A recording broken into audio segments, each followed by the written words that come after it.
Hello, everyone. This is Maureen, and welcome back to another day of praying through the darkness. Don't you just love this time of the year? I mean, it's spring is like just a couple of weeks away, and already, especially in Texas for me and in the area that I'm in, things are already starting to bud, put out their little flowers. New green leaves are starting to pop out and say, it's spring. And even the birds, they're building their nests. They're getting ready to bring in more life into the world so that we can hear those beautiful little tweets. I love this time of year because I get to plant new things. Whether it's putting out some more annuals, those little plants, flowers, vines, whatever they are, that are only here for a little while. And then, they're gone. They won't reseed. If you want them again next year, you have to go buy more or seed packets, whatever, and plant them. And then the perennials. Those that you can just take and plant, whether you put them in a pot or in the flower bed, tend them just a little bit with some good water and nutrients that they need, and then just let them go. We are like plants. Did you know that? We really are. We are planted on this earth to grow, to be nourished, to be productive. Many times, though, we fail because we don't have the right nutrients. And today in Jeremiah, we are going to hear the words of encouragement that remind us where our nourishment, where our growth should continually come from. But before we get into that today, let me remind you that my daily devotionals come from this little blue book that's put out by Broad Street Publishers. Its title is 365 Days of Devotions for those of us who suffer with depression and anxiety. But I do like to remind you that depression, anxiety, is all caused by stress and worry, and we're all going to hit that bottomless pit from time to time. So if you need words of encouragement during those times, this little book has a link for you down in the description box. All you have to do is click on it and it'll take you right to it. So let's see what Jeremiah has to offer us today in chapter 17, verse 8, on the word or idea of being planted. He will be strong like a tree planted near water that sends its roots by a stream. It's not afraid when the days are hot. Its leaves will always be green. It does not worry in a year when no rain comes because it always produces fruit. Now, why do you think that is? And why do you think Jeremiah chose to illustrate the idea that we are planted by using a tree? I mean, stop and think about it. Most trees are slow growing. Now, some we can plant and we see their growth just, in the first few years, just boom, boom, boom, boom, boom, and you can even measure it. But even they, at some point, get to a state where their roots are firm in the ground. They're ready now to slow down and soak in the sunshine, soak in the nutrients that the ground provides for them, and the watering that either we give or the watering that comes from the rain.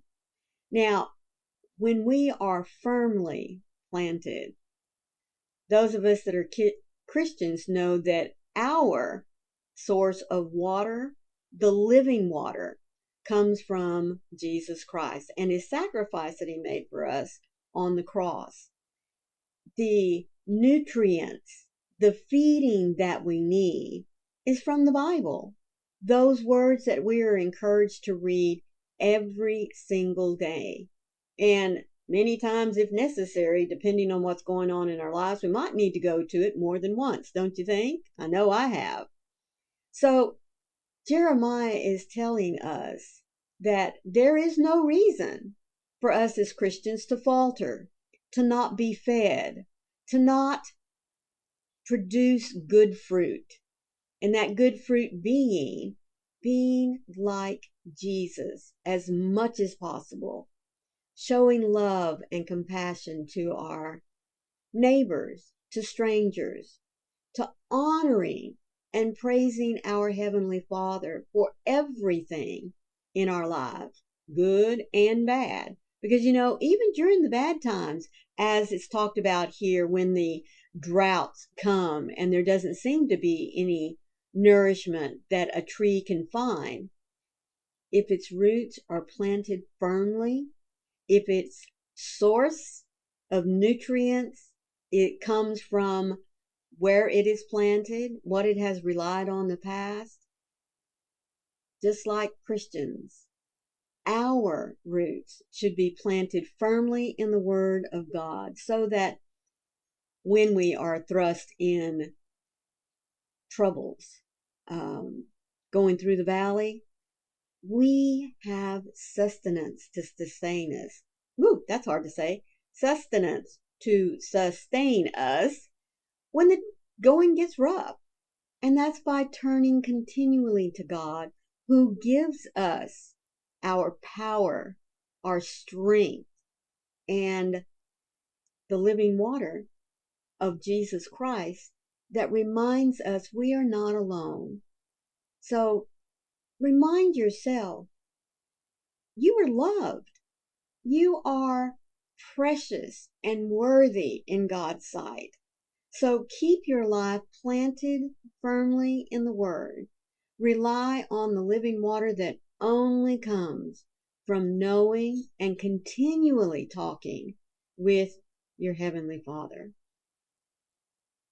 The roots of my heart is firmly planted by the springs of living water.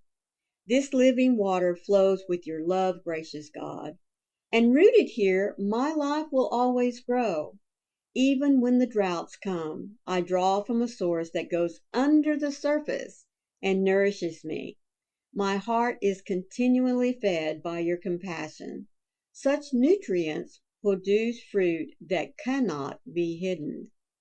When I find there is not much to draw on in my life, nor circumstances for life and growth, I can be sure that everything I need is already provided. I am consistently nourished by your life-giving presence, for you are always near. God, you are the source of every good and pure thing in my life. All the goodness that comes from my life has been created in the incubator of your love. May my heart continue to thrive in you, even when the dry seasons come. Thank you, Lord. I love you. So see, by continually being nourished, by continually staying firmly rooted in the Word of God, His love is enough to sustain us through anything that life throws at us. Thank you all so much for stopping in today and for coming back time after time to be encouraged, whether the days are short, long, full of joy, or the darkness of shadows. Just always remember that when those shadows do come, you're not alone. Please remember to hit that like button if you haven't already. And if you are new to my channel, I do hope you'll stay long enough to hit that subscribe button and then look for that cute little bell with the hugs on the side, because it'll let you know every time I upload content for you. Until tomorrow, remember, I love you. Bye.